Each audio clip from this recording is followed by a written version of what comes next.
Hi, my name is BT. I'm a recent graduate from Vietnam National University. I'm an experienced digital marketer and an active travel blogger. So I'm actually based in Canada and I'm working as a digital marketing manager for TopAdmit. TopAdmit is a leading online service for essay admission, editing, and consulting. So I want to share with you a small secret about myself that I'm always thinking about getting an MBA in my life. So today I'm in Singapore, visiting the office of our partner, MBA Link, the top MBA consultant firm in Singapore. So let's go and meet up with MBA Link co-founder, Lawrence Linker. Hi Lawrence, it's really nice meeting you today. Nice meeting you as well, BT. Thank you. It's a really nice office. Thank you. Yes, we're very happy to be here. So could you tell me a little bit about MBA Link? Sure. MBA Link is a pre-MBA admissions planning company based in Singapore, started by my partner Jacob and myself, two finance guys that just decided to pursue our true passion, which is education. And we focus on getting young professionals into very selective MBA programs.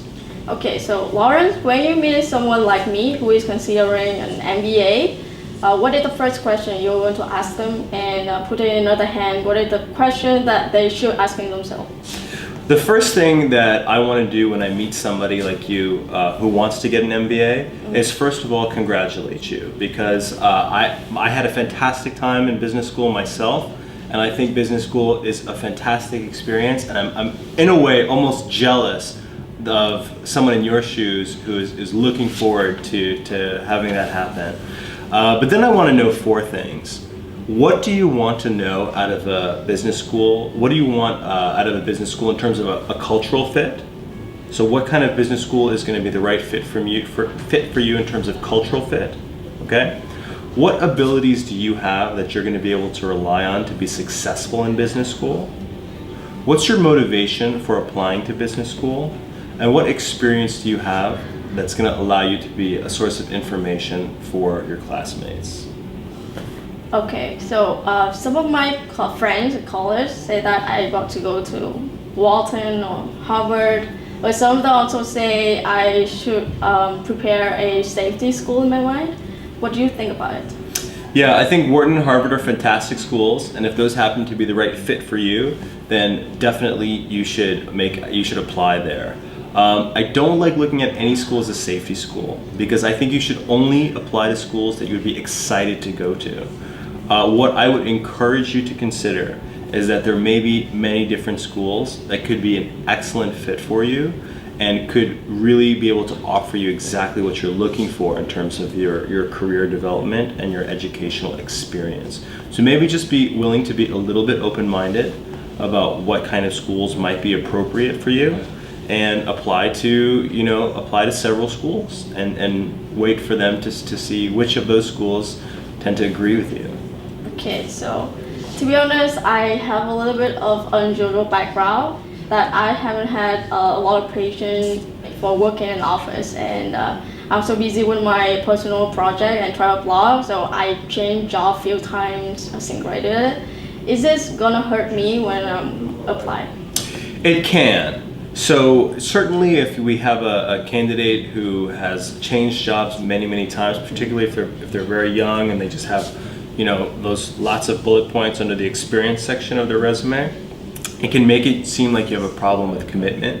It can also make it seem like you probably haven't made a lot of vertical advancement in your career. So your responsibility then is to demonstrate what you've learned through that experience, why you had to change those jobs, and create a narrative that showcases these things as an advantage rather than as a disadvantage. Okay. So as you know, I'm from Vietnam, and my country's economy is still developing and really different from Singapore. Do you ever see any candidate with the same background, and what is your particular advice for them?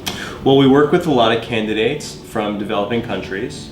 And I think that candidates, particularly strong candidates from developing countries, have a really unique opportunity, because the business schools understand that when we're talking about, in particular, the really strong candidates from these countries, really represent the future of business leaders in that economy and the future of a connection between the Western world and the local economy.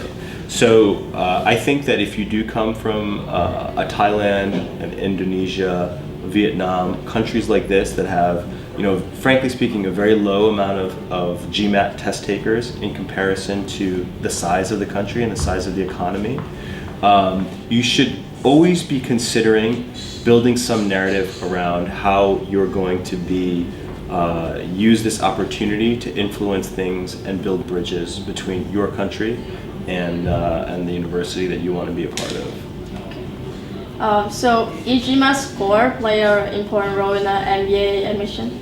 Yes, Gmat Score is definitely going to play a big role in your MBA admissions. That said, a very high score is not a guarantee of getting into any school, and a very low score is not a guarantee that you can't get into any school. We have worked with candidates who have gotten into Harvard, Wharton, and Sloan with sub 600 Gmat scores. Okay. So Gmat scores in the 500s have gotten into these programs. We've seen lots and lots of people with Gmat scores in the mid to low 600s get into programs like this and others in that kind of ultra elite bracket. So we know that the Gmat, like any other aspect of your application, can be that obstacle can be overcome if you create a narrative that's compelling enough when you make your case for why the school should admit you. That's really interesting. So after talking to you, I'm more than convinced that I'm going to take an MBA. So what is the next step I should take? Well, you should go to our website and hit the Contact Us tab and click the button that says Schedule an appointment with a consultant. There's a form there that you can fill out. It'll give us a little bit more information about you so that we can really hit the ground running and have that first conversation where and we can get right into it. We have a very interesting system that we can use where we have a database so we can plug in your statistics and come up with analysis on what schools are going to be the best fit for you. And then of course there's the human element of us just talking and figuring out what schools will be the right fit for you, and we just take it from there. Thank you. So thank you so much for answering all my questions. Do you have any concluding thought that you want to share?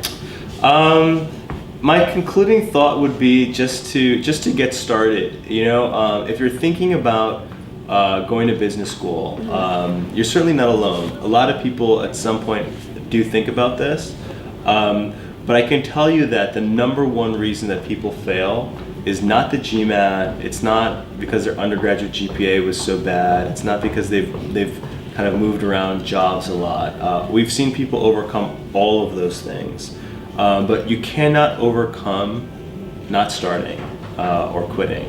Those are the main reasons that we see people not being able to attain the MBA. All right. Thank you so much for meeting me today, and we hope all the best for you. Thank you very much, and thank you so much for your time as well. Thank you so much for watching our video, and remember to subscribe our channels.